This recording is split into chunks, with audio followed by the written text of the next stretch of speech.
छोरालाई फुटबल खेल्न इन्ट्रेस्ट छ, क्रिकेटमा पनि इन्ट्रेस्ट छ, गर्ने के। अब कुनै क्लबतिर राखौँ कि भन्यो, कता के हो मेसोमेलो छैन। पढाइ पनि फेरि सुरु हुन लाग्यो। अहिलेसम्म त आन्दोलनले गडबड गरिरहेको छ।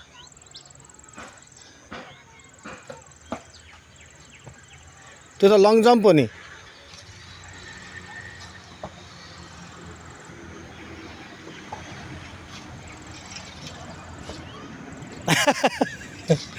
ल ल ठिक छ ठिक छ। त्यो लङ जम्प हो, त्यो ट्रिपल जम्प भनेको चाहिँ 3 चोटि जम्प गर्नुपर्छ। ल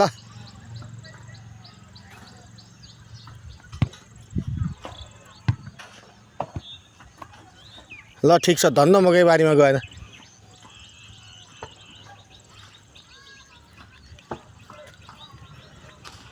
म त्यति साह्रो खेल्न सक्दिनँ, यो रिसाइहाल्छ।